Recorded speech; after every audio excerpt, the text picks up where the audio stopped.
did some tours actually about some very, very popular artists like Mark Chagall. We mentioned Chagall on the Jewish tour, actually. Mark Chagall is always in top 20 most famous painters. Picasso, well, I think Picasso we don't have to introduce actually, right? Much. But I did also the tour about very unknown painter actually, even though he was very, very local Kakawian, Wincenty Wodzinowski. Uh, and to be honest, even among museum people not really realizing that actually totally, and that was a big challenge for me for the first time. That was last October, writing about the person that actually nobody almost heard about, but it was a great, really well done exhibition. My friend was a curator, she gave me all the materials about it actually. So I was very proud of it actually. Some people who entered this exhibition of the guy they haven't heard about, they actually were coming back 3 times afterwards because it was such a beautiful exhibition and so many. What was his name? Vincenty Wodzinowski. This is a Polish artist. Local Kakawian artist, actually. Yes, he was a peasant mania guy. So he was a guy who was very much into. We're talking about 19th century. He was very much into this folklore motifs, actually.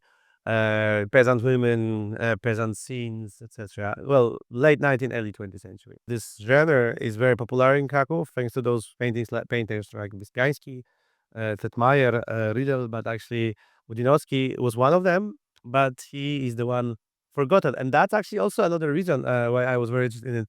There were some certain reasons why he was forgotten, actually, right? Some historical reasons, but nevertheless, that was very, it was like eye opening, and it was like me as a tour guide to the local people who lives in this city longer than I live on this planet. Actually, I like, opened the eyes to the artist that was simply forgotten over here. That was very cool.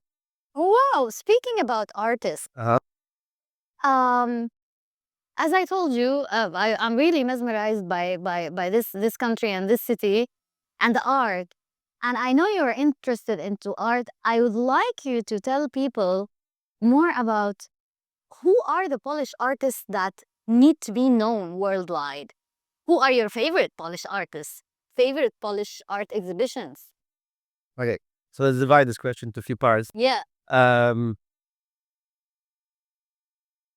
my main introduction to the foreign people, the Polish culture, is the Old Town tour, which takes 2.5 hours. So pretty much, I have 2.5 hours to cover 1,000 years of history. Which 1,000 years. yes, which is challenging actually, right? But I'm an art person, so when many other tour guides they tell you the stories like legends, etc. I'm not very legend type of person, to be honest. Because for me, this is also my psychological perspective. What is the difference between a lecture, like a university lecture, and a tour? What's the difference? Maybe you answer. Well, a lecture is not dynamic. Basically, we're sitting down. Well, you can make a dynamic lecture as well. You can walk everywhere. You can ask questions. You can make it dynamic. And maybe another difference is a lecture is not really interactive. It can be also interactive if it's a good professor. You tell me then. You see things. Yeah. Usually, what do you see when you walk around the city? Architecture. You can't take the church inside the university hall. You can show the picture, but you don't see the actual building. That's the difference.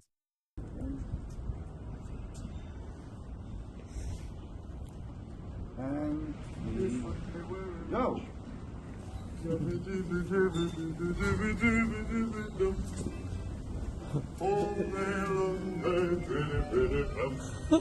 I were a wealthy man, I wouldn't have to wear a Dzisiaj źródło jest synagoga, tak? Synagoga Popera, Popper synagoga. It's actually written. Basically, as much as possible, I'm trying to connect the stories to what we see. Yeah. Because that doesn't make a difference. That's a tour. We talk about what we see. We talk about architecture. We talk about several things, several marks that people are passing by of all their life over here. There's still no clue what that's supposed to mean. And there are very meaningful things, actually. Everything does make some sense over here. So basically, that question I asked you, because that leads to my concept, which artists are actually mentioned on the tour and which museum I actually show as well. The art is actually the one which I can show, and ideally that will be the place that actually is always on display and almost always available to see that actually. And that won't be the museum, because museums sometimes are closed. Museums often you have to pay. I don't want to force people to, there's no reason to pay for the entrance when you enter for 10 minutes only, right? But the churches, in this Catholic country, almost always open. Apart from the time that there's a service and you should not bother, you're always welcome. Okay. So basically, and there's this amazingly popular local artist, a local Polish artist actually, who did the best, most artistic, beautiful stained glass window in this country. This is actually one of the highest point of my tour, which I know because I ask usually at the end the visitors. So 90+% of people joining my tour in English never heard about any Polish artist, never heard about any Polish tour, any Polish art. But they says that this artist, this stained glass window we saw, was the highest point of the tour. They said the thing itself and the explanation also. So we actually entered this from the Franciscan church, and I make a show. I make a show in the church. We talk about the polychromics, the painting on the wall. We talk about the stained glass windows, all of that.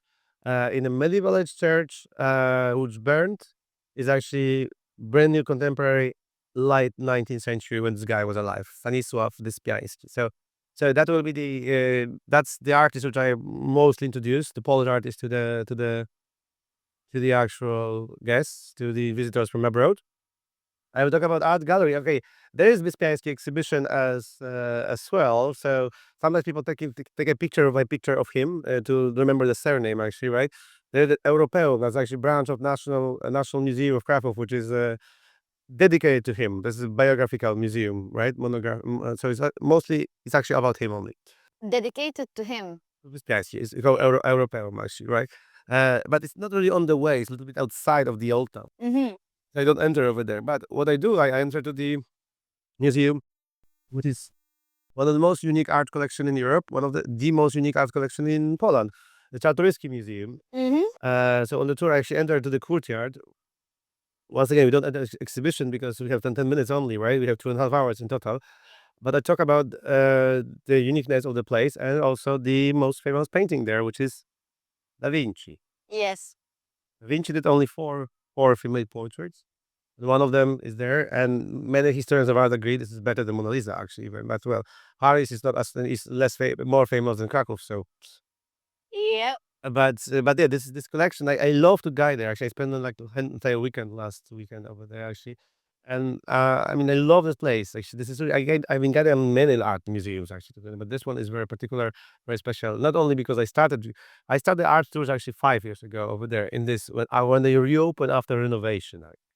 The museum, right? But apart from the arts over there, it's also the history of this is actually fascinating. And the word art, like Da Vinci, Rembrandt, is very close related to the history of Poland because those people were the Polish art collectors. Somehow this collection survived over there. Actually, that's really, really beautiful story. Wow. One of the things that really attracted me in that particular museum, obviously I went to see the Da Vinci piece. And it was like I came all the way to see it.